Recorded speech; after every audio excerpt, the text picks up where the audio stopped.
नमस्कार दोस्तों, JVR classes में आपका फिर से स्वागत है। दोस्तों, हम एसएससी कांस्टेबल जीडी भर्ती की पिछली परीक्षाओं में भाग ख सामान्य ज्ञान और सामान्य जानकारी में पूछे गए प्रश्नों पर चर्चा कर रहे हैं। दोस्तों, पिछले वीडियो में हमने एसएससी कांस्टेबल जीडी भर्ती परीक्षा 2013 में भाग ख सामान्य ज्ञान एवं सामान्य जानकारी में पूछे गए प्रश्नों पर चर्चा करी थी। आज के वीडियो में कांस्टेबल जीडी भर्ती परीक्षा 2015 में भाग ख से पूछे गए प्रश्नों पर चर्चा करेंगे। तो चलिए पिछले वीडियो के क्वेश्चनों से कंटिन्यू करते हुए चलते हैं। क्वेश्चन नंबर 126, दादाभाई नौरोजी ने अपने धन का पलायन सिद्धांत को किस पुस्तक में वर्णन किया है? दादाभाई नौरोजी ने अपने धन का पलायन सिद्धांत को किस पुस्तक में वर्णन किया है, यानी कौन सी पुस्तक में धन का पलायन का सिद्धांत को वर्णन किया है? ऑप्शन है poverty and un British rule in India, दो है British rule and it's consequences, option तीन है exploitative nature of British rule in India, होता है nature of British colonial rule. इसमें हमारा ऑप्शन नंबर एक है वो सही हो जाएगा, poverty and un British rule in India. यानी ये दादाभाई नौरोजी ने अपनी पुस्तक में उन्होंने ब्रिटेन को 200 से 300 मिलियन पाउंड के राजस्व की हानि होने का वर्णन किया है। दादाभाई नौरोजी ने इसे भारत में ब्रिटिश सरकार का सबसे बड़ा दुष्प्रभाव मानते हैं। नेक्स्ट है क्वेश्चन नंबर 127, निम्नलिखित में से क्या अवयव राशि है? अवयव राशि इनमें से कौन सी है? ऑप्शन एक है केस रचना, दो है प्रभेद, तीन है श्यानता गुणक, चार है फलक रचना। में हमारा ऑप्शन नंबर दो सही आंसर हो जाएगा। में अवयव राशि जो है प्रभेद है। अवयव राशि साधारणतः वह राशि है जिसकी इकाइयां और विमाएं नहीं होती है, जिनकी ना ही तो इकाइयां होती है और ना ही उनकी विमाएं होती है, घातें होती है। दो संख्याओं के मध्य का अनुपात गैर विमा या अविमा राशि है, यानी दो संख्याओं के बीच का अनुपात जो है वो अविमा या गैर विमा राशि होती है। प्रभेद या इसको स्ट्रेन भी बोलते हैं, जिसे मूल विमा की तुलना में विमा में परिवर्तन के रूप में भी परिभाषित किया जाता है। इसका कोई बीमा सूत्र नहीं होता, इस प्रकार यह एक अविमीय राशि है। क्वेश्चन नंबर 128, तेलुगु कृति अमुक्त माल्यदा का लेखक कौन है? तेलुगु कृति अमुक्त माल्यदा का लेखक कौन है? ऑप्शन है हरिहर, दूसरा है देवराय, तीसरा है कृष्णदेवराय, चौथा है बुक्का।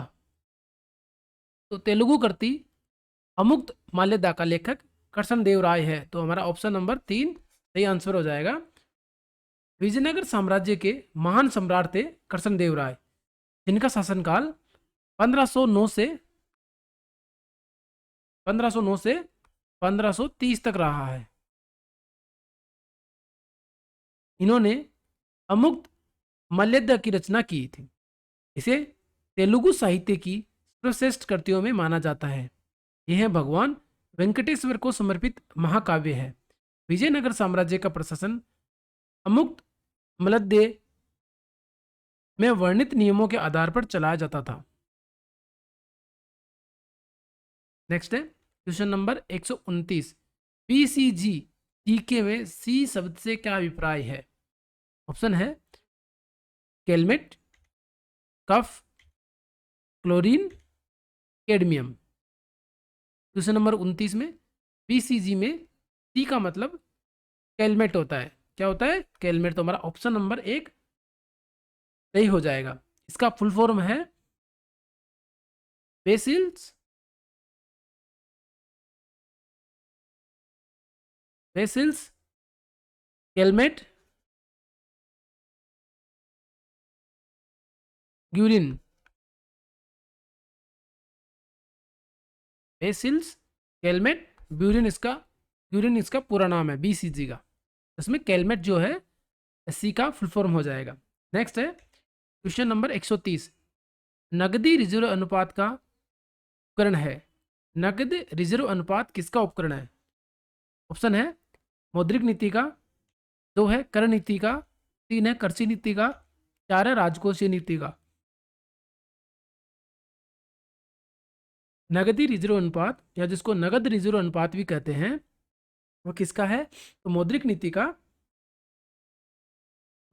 का उपकरण है। इसको हम लोग कंसेप्ट में CRR भी कहते हैं, CRR भी कहते हैं। CRR उपभोक्ता की कुल जमाओं का निर्दिष्ट न्यूनतम भाग है जिसे वाणिज्यिक बैंकों को केंद्रीय बैंक के पास कैश या डिपॉजिट रूप में रखना होता है। CRR एक आवश्यक मौद्रिक नीति है जिसका प्रयोग अर्थव्यवस्था में मुद्रा आपूर्ति को नियंत्रित करने के लिए किया जाता है। अगला क्वेश्चन है नेक्स्ट नंबर 131, किस दिल्ली सुल्तान ने कठोर नीति अपनाई थी? कौन सा दिल्ली का सुल्तान था जिसने कठोर नीति अपनाई थी? ऑप्शन है अलाउद्दीन खिलजी, गयासुद्दीन तुगलक, बलबन और अल्तुतमिश। तो कठोर नीति अपनाने वाले सुल्तान जो थे वो थे बलबन। ऑप्शन नंबर 3 हमारा सही आंसर हो जाएगा। तो नंबर 3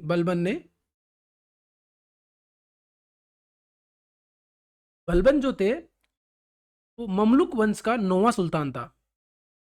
उसने गंगा यमुना दोआब और दिल्ली के आसपास के क्षेत्रों में कानून और व्यवस्था नियंत्रित करने के लिए रक्त और लोहे की नीति अपनाई थी। उस समय मेवातियों का हौसला बुलंद था और वे दिल्ली के परिसरों में आकर लोगों को लूट लेते थे। रक्त और लोह की उनकी नीति के परिणाम स्वरूप डाकुओं को बेरहमी से कुचल दिया गया और फांसी पर लटका दिया गया। तो कठोर नीति अपनाने वाले सुल्तान इनमें से बलबन थे। नेक्स्ट है क्वेश्चन नंबर 132, पर्यावरण में प्रदूषकों की उपस्थिति को सामान्यतः ppm में व्यक्त किया जाता है। यहाँ ppm का पूर्ण रूप क्या है? ऑप्शन है पार्टिकल्स पर मोल, प्योरिटी पर microgram, pollutant prevent measures, parts पर मिलियन। हमारा सही आंसर हो जाएगा पार्ट्स पर मिलियन जो है ppm का फुल फॉर्म है।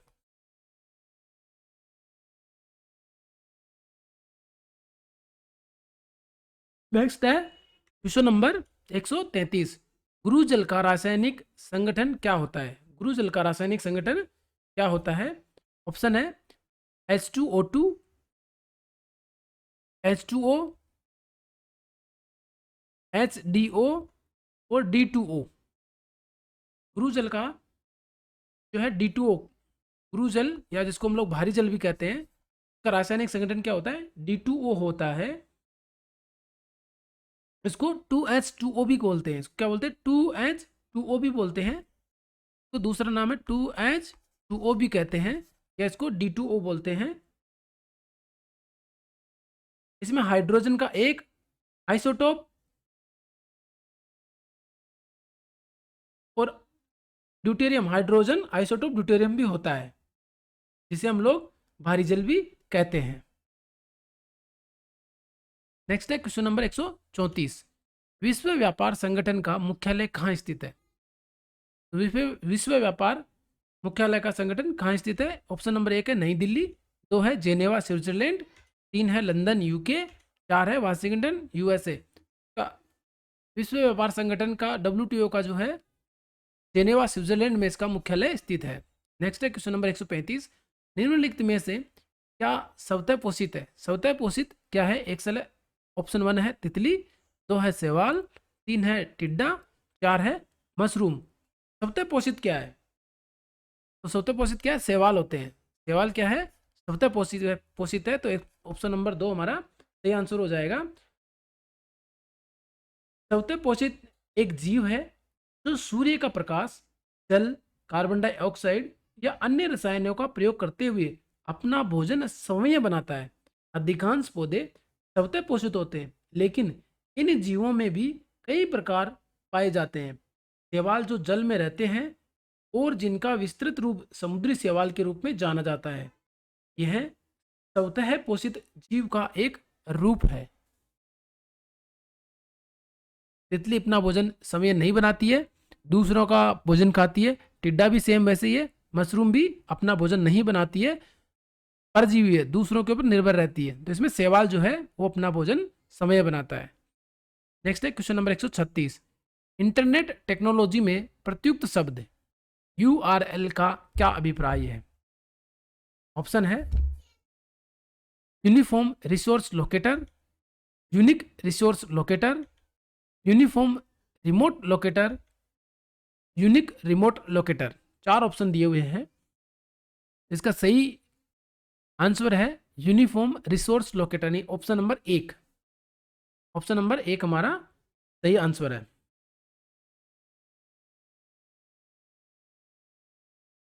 यह है URL जो है एक वेब एड्रेस के रूप में भी जाना जाता है।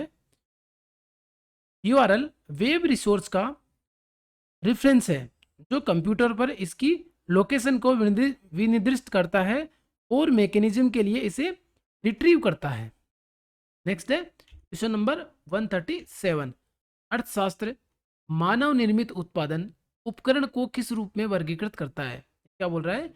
अर्थशास्त्र मानव निर्मित उत्पादन उपकरण को किस रूप में वर्गीकृत करता है? ऑप्शन है संगठन, पूंजी, उपकरण और श्रम। तो उसमें क्या आ जाएगा? पूंजी के रूप में करता है। अर्थशास्त्र मानव निर्मित उत्पादन उपकरण को पूंजी के रूप में वर्गीकृत करता है।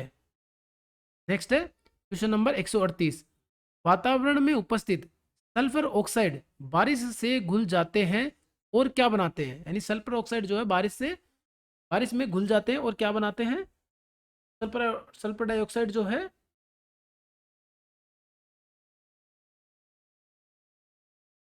वो ऑप्शन है फोसिल ईंधन संग्रह का करण करता है। दूसरा है झीलों में यूट्रोफिकेशन करता है। मृदा में पीएच का निम्न स्थिरीकरण करता है और औद्योगिक भूमि निर्माण करता है। तो ऑप्शन नंबर हमारा सही आंसर है 1 नंबर, फोसिल ईंधन संग्रह का क्षरण करता है। Option number 1। यानी क्या होता है? अम्लीय वर्षा में सल्फर डाइऑक्साइड की मात्रा अधिक होती है। अम्लीय वर्षा मृदा का पीएच मान कम करते हुए इसे अम्लीय बना देते हैं। इससे पौधे और जीवों पर विपरीत प्रभाव पड़ता है। अम्लीय वर्षा जो मृदा के पोषक तत्वों के निष्कालन में मुख्य भूमिका निभाते हैं। अम्लीय वर्षा नदी या सागर जल तक को भी अम्लीय कर देती है, जिससे सागर में रहने वाले जीव जंतुओं पर प्रतिकूल प्रभाव पड़ता है। ताजे जल के पीएच में परिवर्तन होने पर कई प्रजातियां या मछलियों के प्रजनन और उसके अस्तित्व पर विपरीत प्रभाव पड़ता है। नेक्स्ट है क्वेश्चन नंबर 139। जब पानी जम जाता है तो इसका घनत्व क्या होता है? जब पानी जम जाता है तो इसका घनत्व क्या होता है? ऑप्शन है घट जाता है, शून्य हो जाता है, नियत रहता है, बढ़ जाता है। तो जब पानी जम जाता है तो इसका घनत्व क्या होता है? घट जाता है। ऑप्शन नंबर 1 हमारा सही आंसर है। साधारणतः या सामान्य ताप पर क्या होता है? जल संकुचित होता है। अतः पदार्थों के सामान्य ठंडा होने पर इसके घनत्व में वृद्धि हो जाती है, लेकिन 4 डिग्री सेल्सियस पर इसका घनत्व अधिकतम हो जाता है और हिमांक बिंदु पर इसके घनत्व में कमी आने लगती है। इसे जल के असंगत गुणधर्म के रूप में जाना जाता है। Question number 140। कृषि से भारतीय औद्योगिक विकास का बढ़ावा किस प्रकार निर्भर क्वेश्चन नंबर 140 है। कृषि से भारतीय औद्योगिक विकास का बढ़ावा किस प्रकार मिलता है? कृषि से भारतीय औद्योगिक विकास का बढ़ावा किस प्रकार मिलता है? ऑप्शन है औद्योगिक उत्पादों के लिए बाजार खोलकर, 2 है श्रमिकों को रोटी और कपड़ा उपलब्ध करा के, 3 है कच्चे माल की आपूर्ति करके, 4 है दिए गए विकल्पों में सभी सही है। तो ऑप्शन नंबर 4 हमारा सही है कि दिए गए विकल्पों में सभी सही है, यानी औद्योगिक उत्पादनों के लिए बाजार खोलकर, दूसरा है श्रमिकों को रोटी और कपड़ा उपलब्ध करा के, और तीसरा है कच्चे माल की आपूर्ति करके। सभी इसमें सही ऑप्शन है, तो चारों इसमें सही है, तो ऑप्शन नंबर 4 हमारा सही है। नेक्स्ट है क्वेश्चन नंबर 141, मदर टेरेसा की जयंती मनाने के लिए उन पर टिकट निम्नलिखित में से किस देश ने प्रकाशित की थी? मदर टेरेसा जयंती मनाने के लिए किसने करी थी? ऑप्शन है भारत, अमेरिका, यूके और पाकिस्तान। तो ऑप्शन नंबर 2 है अमेरिका ने जो है ऐसा करा था। संयुक्त राज्य अमेरिका ने डाक विभाग संयुक्त राज्य अमेरिका के डाक विभाग ने 26 अगस्त 2010 को भारत की नोबेल शांति पुरस्कार विजेता मदर टेरेसा की जन्म शताब्दी के अवसर पर उनके सम्मान में एक डाक टिकट जारी किया। उनके साथ अमेरिकी कलाकार थॉमस ब्लेक्सियर सेकिंड को भी डाक टिकट पर चित्रित किया गया। वर्ष 1996 में अमेरिका के तत्कालीन राष्ट्रपति बिल क्लिंटन और अमेरिकी कांग्रेस ने मदर टेरेसा को मानद अमेरिकी नागरिकता से सम्मानित किया था। नेक्स्ट है क्वेश्चन नंबर 142, संयुक्त राष्ट्र संगठन का मुख्यालय कहाँ स्थित है? तो संयुक्त राष्ट्र संगठन का मुख्यालय ऑप्शन नंबर 1 है रोम, 2 है जेनेवा, 3 है वाशिंगटन, 4 है न्यूयॉर्क। तो संयुक्त राष्ट्र संगठन का मुख्यालय कहाँ स्थित है? न्यूयॉर्क शहर में स्थित है। ये 4 रहेगा। न्यूयॉर्क शहर में संयुक्त राष्ट्र संगठन का मुख्यालय है। नेक्स्ट है क्वेश्चन नंबर 143, स्वतंत्र भारत के प्रथम राष्ट्रपति कौन थे? स्वतंत्र भारत के प्रथम राष्ट्रपति कौन थे? ऑप्शन है डॉक्टर एस राधाकृष्णन, 2 है JL नेहरू, 3 है सरदार पटेल, 4 है डॉक्टर राजेंद्र प्रसाद। स्वतंत्र भारत के प्रथम राष्ट्रपति डॉक्टर राजेंद्र प्रसाद थे, तो ऑप्शन नंबर 4 हमारा सही आंसर रहेगा। डॉक्टर राजेंद्र प्रसाद भारतीय गणतंत्र के प्रथम राष्ट्रपति थे। वे 26 जनवरी 1950 से 12 मई 1962 तक भारत के राष्ट्रपति पद पर कार्यरत थे। 2 बार राष्ट्रपति का कार्यभार संभालने वाले एकमात्र राष्ट्रपति डॉक्टर राजेंद्र प्रसाद ही थे। 1947 में देश के स्वतंत्र होने के बाद राजेंद्र प्रसाद को भारत की संविधान सभा का अध्यक्ष निर्वाचित किया गया। इसी संविधान सभा ने भारत के संविधान का निर्माण किया, जिसे अंतरिम संसद ने अपने कामकाज के लिए स्वीकार किया। नेक्स्ट है क्वेश्चन नंबर 144, सोडियम बाइकार्बोनेट से कार्बन डाइऑक्साइड निकालने में विफल अम्ल एसिड कौन सा है? यानी सोडियम बाइकार्बोनेट से कार्बन डाइऑक्साइड निकालने में विफल अम्ल एसिड कौन सा होता है? 44 ऑप्शन है एसेटिक एसिड, 2 है फॉर्मिक एसिड, 3 है कार्बनिक एसिड, 4 है सल्फ्यूरिक एसिड। तो सोडियम बाइकार्बोनेट से कार्बन डाइऑक्साइड निकलने में विफल अम्ल जो है वो सल्फ्यूरिक एसिड है। 4 ऑप्शन नंबर सही है।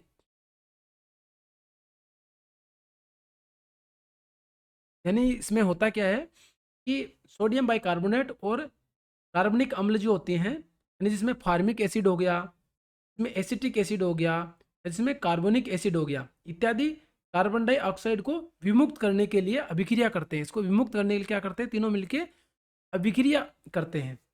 जैसे उदाहरण के लिए हम लोग बात करें तो सोडियम बाइकार्बोनेट जो है NaHCO3, सोडियम बाइकार्बोनेट क्या होता है?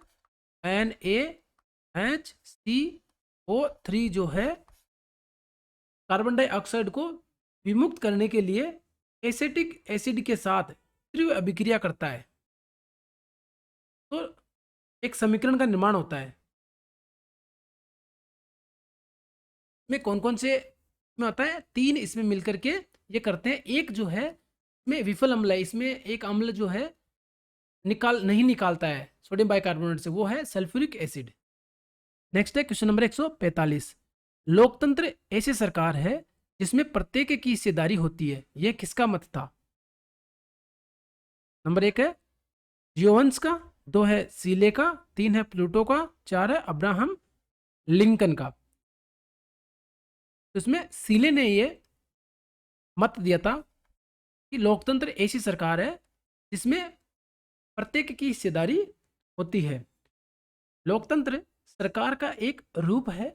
इस धारणा को व्यापक स्तर पर कई लेखकों ने अपना समर्थन दिया है।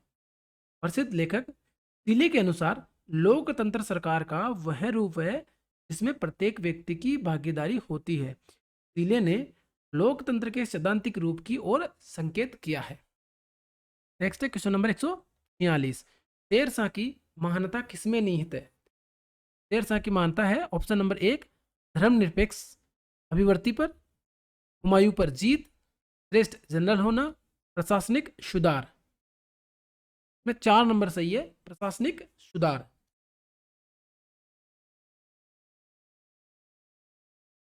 अब मानते हैं हम लोग जो इन्होंने सुधार किए थे उन्हीं सुधारों को जो है इनके जो उत्तरवर्ती शासक थे, बाद में जो शासन दिल्ली पे किया, उन्होंने जो है इनके को क्या आगे बढ़ाया था।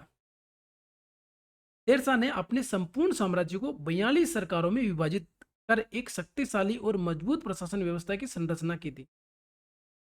इसमें प्रत्येक सरकारों को परगनों में उपविभाजित किया गया। इसके अतिरिक्त उसने उचित भूमि राजस्व प्रणाली और मुद्रा सुधार प्रणाली आरंभ की। वह एक प्रबुद्ध तानाशाह था। नेक्स्ट है क्वेश्चन नंबर 147। उस प्रथम भारतीय का नाम बताइए जिसे ओलंपिक खेलों में एनाबोलिक स्टेरॉइड का प्रयोग करने के कारण प्रतिबंधित किया गया था। कौन भारतीय था वो? ऑप्शन है प्रतिमा कुमारी, 2 है अश्विनी अंकुजी, 3 समांचा चानू, 4 है सुमिता लाहा। ऑप्शन नंबर 2 है अश्विनी अकुंजी, जिनको जो है ओलंपिक खेलों में एनाबोलिक जो स्टेरॉइड होता है उनका प्रयोग करने के कारण से प्रतिबंधित किया गया था। इन्होंने दिसंबर 2011 में प्रतिबंधित दवा का, जिसका नाम था एनाबोलिक स्टेरॉइड का सेवन करने और जांच में पॉजिटिव पाए जाने पर एशियाई खेलों में 2 स्वर्ण पदक जीतने वाली अश्विनी अक्कुंजी सहित 6 भारतीय महिला एथलीटों को 1 वर्ष के लिए निलंबित कर दिया गया था। 400 मीटर दौड़ में भाग लेने वाली भारत की धाविकाओं में अकुंजी, सोना मुर्मू, संदीप कौर, प्रिया पंवार, सिनी जोन्स और सियना मेरी थॉमस को मिथेनडाइनोन की जांच में पॉजिटिव पाया गया था। नेक्स्ट है क्वेश्चन नंबर 148। जिला कलेक्टर का पद कब बनाया गया? जिला कलेक्टर का पद कब बनाया गया? ऑप्शन है 1786, 1772, 1771, 1773।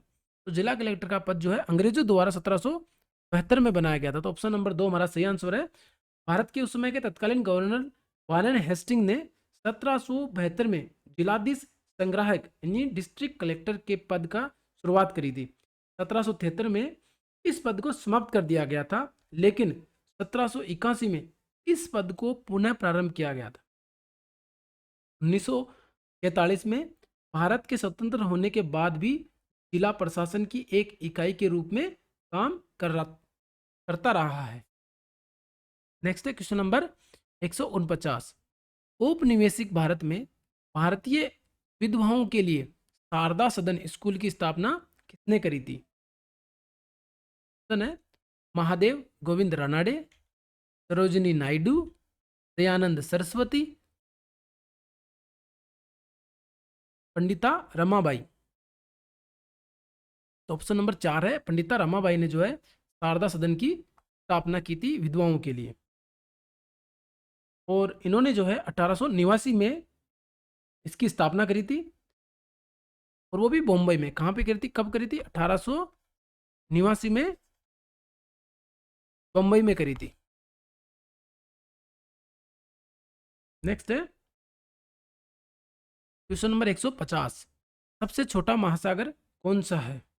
ऑप्शन है अटलांटिक महासागर, प्रशांत महासागर, हिंद महासागर और आर्कटिक महासागर। तो सबसे छोटा महासागर है वो है आर्कटिक महासागर है।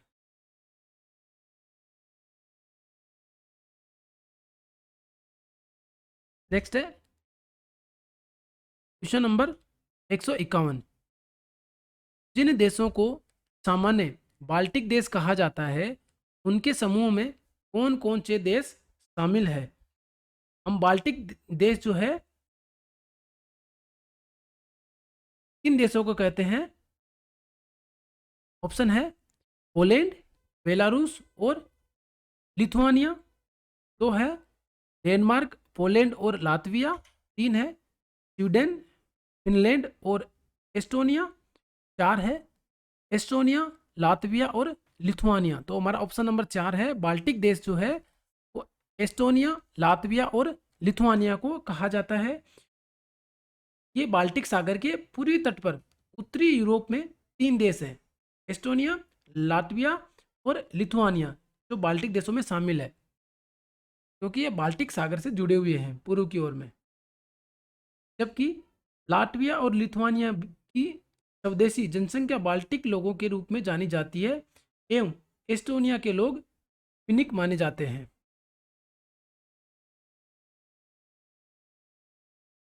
क्वेश्चन नंबर 152, उस नाभिकीय प्रतिक्रिया को क्या कहते हैं जिसमें द्रव्यमान ऊर्जा में परिवर्तित हो जाता है?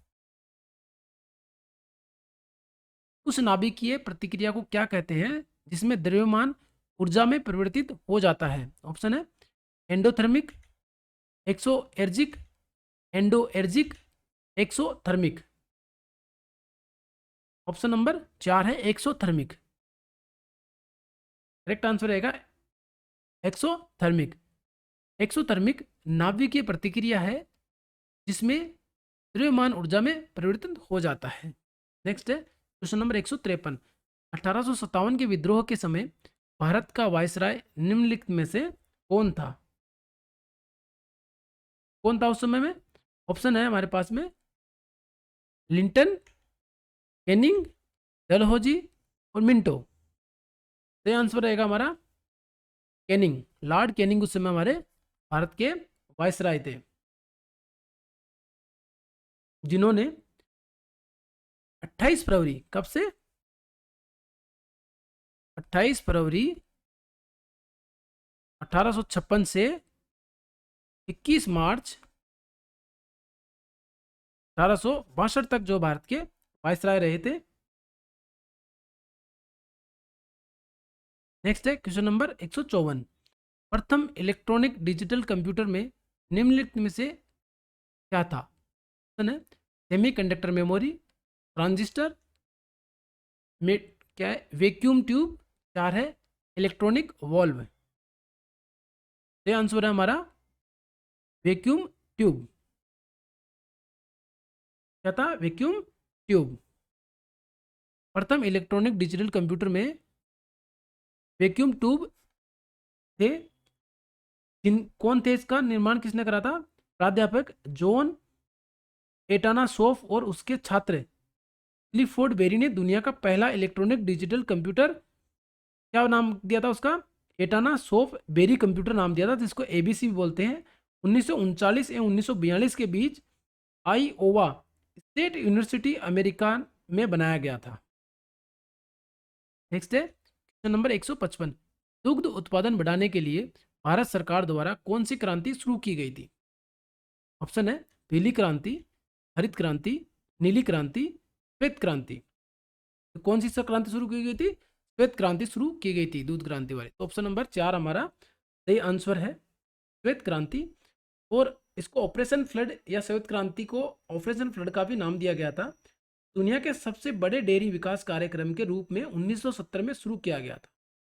इसने दूध का एक लगातार बढ़ता स्थायी प्रवाह स्थापित किया और दूध की कमी वाले देश भारत को दुनिया में सबसे बड़ा दूध उत्पादक देश बना दिया। क्वेश्चन नंबर 156, संविधान में जन स्वास्थ्य एवं स्वच्छता तथा अस्पताल एवं औषधालय किस सूची में आते हैं? संविधान में जन स्वास्थ्य एवं स्वच्छता तथा अस्पताल एवं औषधालय किस सूची में आते हैं? ऑप्शन है केंद्र सूची में, किसी सूची में नहीं, समवर्ती सूची में, राज्य सूची में। ऑप्शन नंबर 4 रहेगा, राज्य सूची में ये लोग आते हैं। नेक्स्ट है क्वेश्चन नंबर 157, पानी की स्थायी कठोरता को दूर करने के लिए कौन सी विधि का प्रयोग नहीं किया जा सकता है? कौन सी विधि का प्रयोग नहीं किया जा सकता है? एक तो विधि का प्रयोग किया जा सकता है, एक नहीं किया जा सकता है। तो ऑप्शन है सोडियम बाइकार्बोनेट मिलाना, दूसरा है आसवन, तीसरा है कास्टिक सोडा मिलाना, चौथा है उबालना। तो उबालने की विधि से जो है कठोरता को दूर नहीं किया जा सकता है, बाकी तीनों विधियों से जो है दूर किया जा सकता है। तो 157 में ऑप्शन नंबर 4 हमारा सही आंसर रहेगा। क्वेश्चन नंबर 158, रक्त समूह है ओ वाला व्यक्ति किस रक्त समूह के व्यक्ति से रक्त ले सकता है? ओ वाला किससे ले सकता है? ऑप्शन नंबर 1 है केवल ओ से, 2 है केवल ए एंड बी से, तीसरा ए बी और ओ से, चौथा है ओ और ए बी से। तो यह है केवल ओ से ही रक्त ले सकता है। तो ऑप्शन नंबर 1 हमारा सही आंसर रहेगा। तो हम लोग सर्वदाता बोलते हैं, सर्वदाता। और ए बी जो है वो होता है सर्वग्राही, ये सभी से रक्त ले सकता है। नेक्स्ट है क्वेश्चन नंबर 159, ऐसे घने दूसरी बादलों को क्या कहते हैं जो वर्षा करते हैं? ऑप्शन है कपासी मेघ, दूसरा है प्रभामंडल, तीसरा है पक्षाप मेघ, चौथा है वर्षा स्त्री मेघ। ये आंसर रहेगा चौथा, वर्षा स्त्री मेघ। क्या कहते हैं? वर्षा स्त्री मेघ कहते हैं, जो घने दूसरी बादल होते हैं और वर्षा भी करते हैं। नेक्स्ट है क्वेश्चन नंबर 160, रामकृष्ण मिशन की स्थापना किसने करी थी? ऑप्शन है स्वामी विवेकानंद ने, राजा राम मोहन राय ने, दयानंद सरस्वती ने और ईश्वर चंद्र विद्यासागर ने। तो रामकृष्ण मिशन की स्थापना स्वामी विवेकानंद ने करी थी, जो कि 1 मई 1987 को रामकृष्ण के प्रमुख शिष्य विवेकानंद द्वारा स्थापित किया गया था। यह एक परोपकारी स्वयंसेवी संगठन है और इसका मुख्यालय जो है हावड़ा पश्चिम बंगाल में कोलकाता के निकट बेलूर मठ में स्थित है।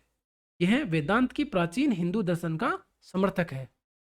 तो कब किसने करी थी रामकृष्ण मिशन की स्थापना? स्वामी विवेकानंद ने करी थी। और कब करी थी उसकी बात आए तो 1 मई 1897। कब करी थी? 1 मई 1897 को करी थी। नेक्स्ट है क्वेश्चन नंबर 161, निम्नलिखित में से किस देश ने सर्वप्रथम महिलाओं को मताधिकार दिया था? किस देश ने महिलाओं को मत देने का अधिकार दिया गया था? ऑप्शन है न्यूजीलैंड, 2 है अमेरिका, 3 है भारत, 4 है आइसलैंड। किसने दिया था? सबसे पहले ऑप्शन जो है मताधिकार देने का, तो न्यूजीलैंड ने सर्वप्रथम मताधिकार देने का अधिकार दिया था। उन्होंने कब दे दिया था? 1893 ईस्वी में महिलाओं को अधिकार दे दिया था। तथापि महिलाओं को 1919 तक चुनाव में खड़े होने से रोका गया था। इसका अनुसरण ऑस्ट्रेलिया द्वारा 1902 में एवं स्कैंडिनेवियाई देशों ने 1906 से 1915 के दौरान किया था।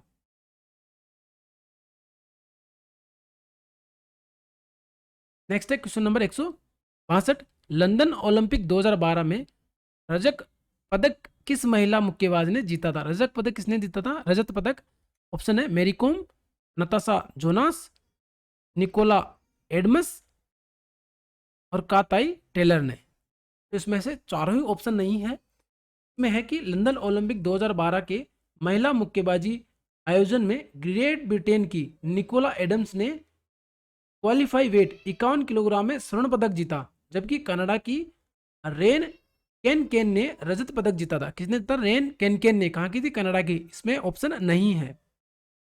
और ऑप्शन किसका है? निकोला एडम्स का है, जिन्होंने स्वर्ण पदक जीता था। तो इसमें से हमारा कोई आंसर नहीं है। सही आंसर रहेगा, अगर इसमें या स्वर्ण पदक होता तो हम लोग जो इसमें निकोला एडम्स को ले लेते। किसकी? ग्रेट ब्रिटेन की थी, निकोला एडम्स को थे, वो ऑप्शन होता स्वर्ण पदक होने से। यहाँ पे स्वर्ण पदक जीता था इन्होंने। और अगर रजत पदक की बात करें तो रजत पदक जीतने वाली कहाँ की थी? कनाडा की खिलाड़ी थी, जिनका नाम था रेन केन था। नेक्स्ट है question number 163, continent of contrast से कहते हैं।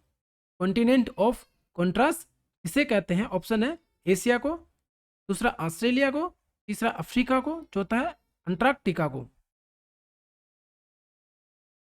तो इसमें ऑप्शन नंबर 2 हमारा अफ्रीका को, कॉन्टिनेंट ऑफ कॉन्ट्रास्ट अफ्रीका को कहते हैं। इसमें सॉरी सही 3 नंबर यहाँ हो गया, 2 नंबर यहाँ हो गया, तो ऑप्शन हमारा 2 है वो सही है। अफ्रीका को किस लिए कहते हैं?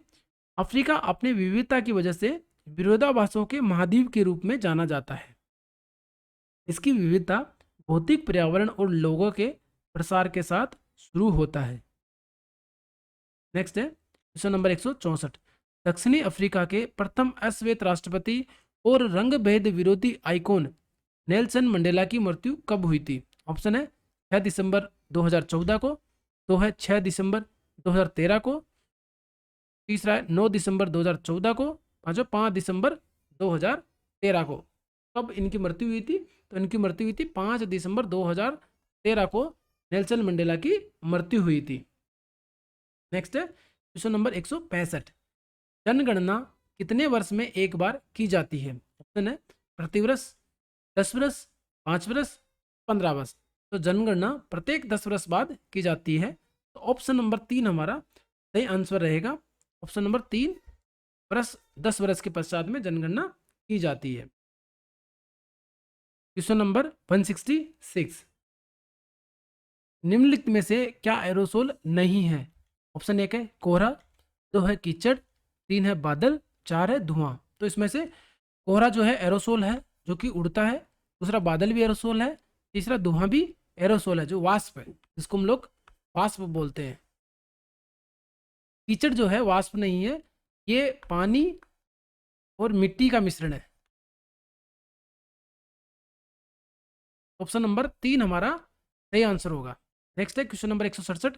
गर्मियों में उत्तर भारतीय मैदानों में बहने वाली अत्यधिक गर्म एवं शुष्क स्थानीय हवाओं को क्या कहते हैं? नंबर 1 है लू, 2 है मिस्ट्रल, 3 है जेट हवा, 4 है फिन। ऑप्शन नंबर 1 है लू। उत्तर भारत में गर्मियों में बहने वाले अत्यधिक गर्म और शुष्क हवा को लू कहा जाता है स्थानीय भाषा में। ऑप्शन नंबर 4 हमारा सही आंसर रहेगा।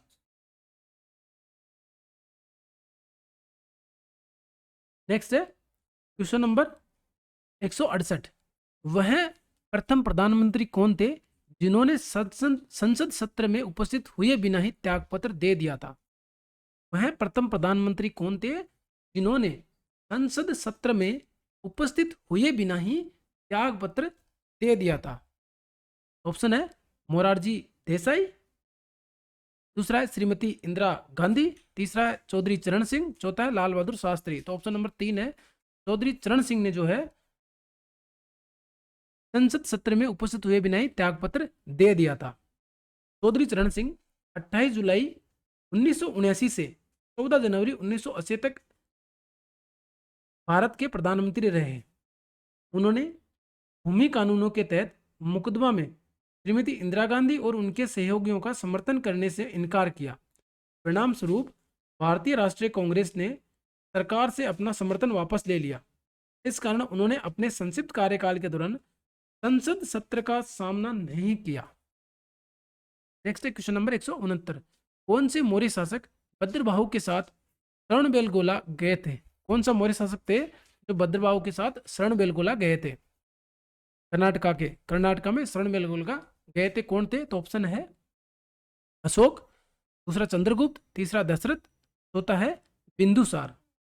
तो कौन गए थे? तो चंद्रगुप्त गए थे। कौन गए थे? चंद्रगुप्त गए थे। हमारा 2 नंबर आंसर जो है सही हो जाएगा। इसमें आता है कि लगभग 300 ईसा पूर्व के आसपास अकाल के दौरान चंद्रगुप्त मौर्य ने सिंहासन त्याग कर अपने पुत्र बिंदुसार को राज्यभार सौंपा और अपने जैन गुरु भद्रबाहु के साथ कर्नाटक के मैसूर के निकट श्रवणबेलगोला में चले गए। उन्होंने यहाँ ध्यान और एक तपस्वी के रूप में अपने दिन बिताए और जैन धर्म के सबसे उत्तम अंत स्वेच्छा से अन्न त्याग कर सेल्फ स्टार्वेशन अपने जीवन का समाप्त कर दिया। नेक्स्ट है क्वेश्चन नंबर 170। विश्व का दूसरा सबसे बड़ा महाद्वीप कौन सा है? विश्व का सबसे बड़ा महाद्वीप, दूसरा दूसरा सबसे बड़ा महाद्वीप कौन से है? विश्व का दूसरा, तो यहाँ से काट दीजिए, थोड़ा मिसप्रिंट हो गया है, बोला विश्व का दूसरा सबसे बड़ा महाद्वीप कौन सा है? ऑप्शन है एशिया, दूसरा है अंटार्कटिका, तीसरा है उत्तरी अमेरिका, चौथा है अफ्रीका। उसमें विश्व का दूसरा सबसे बड़ा महाद्वीप जो है वो अफ्रीका महाद्वीप है। दूसरा सबसे बड़ा कौन सा है? अफ्रीका महाद्वीप है।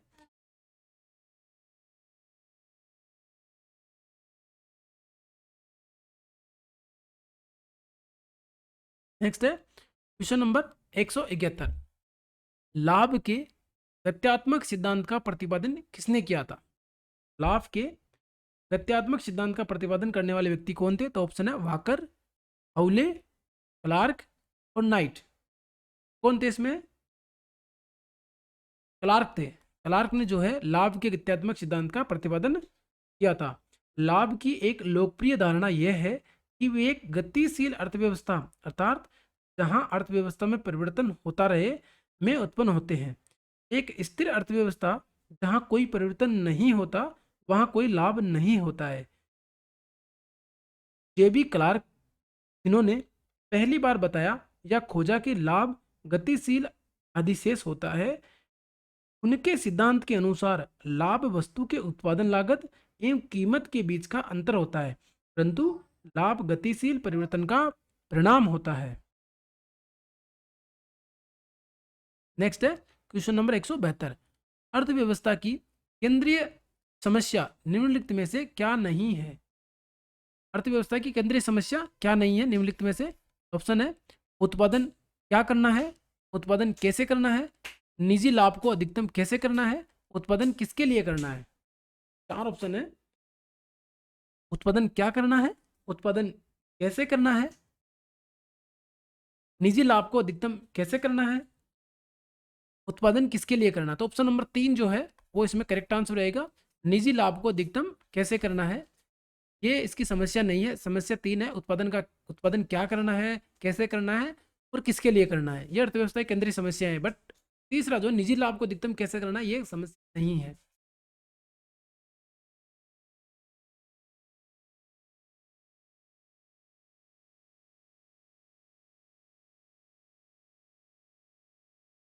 नेक्स्ट है क्वेश्चन नंबर 173, एम्फोटेरिक पदार्थ किस रूप में क्रिया करता है?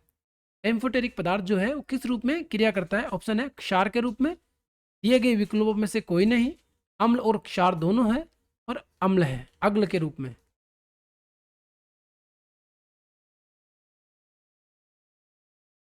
तो 173 का सही आंसर रहेगा अम्ल और क्षार दोनों के रूप में जो है क्रिया करता है। ऑप्शन नंबर हमारा 3 सही आंसर रहेगा, अम्ल और क्षार दोनों के रूप में क्रिया करता है। नेक्स्ट है क्वेश्चन नंबर 174, भारत में राष्ट्रीय युवा दिवस कब मनाया जाता है? नेक्स्ट ऑप्शन है जनवरी, 20 जनवरी को, 1 जनवरी को, 12 जनवरी को और 30 जनवरी को। तो भारत में राष्ट्रीय युवा दिवस 12 जनवरी को स्वामी विवेकानंद के जन्म दिवस पर मनाया जाता है। 1984 में भारत सरकार ने इस दिन को राष्ट्रीय युवा दिवस के रूप में घोषित कर दिया था, और 1985 के बाद हर वर्ष ये भारत में युवा वर्ष के रूप में 12 जनवरी के दिन मनाया जाता है।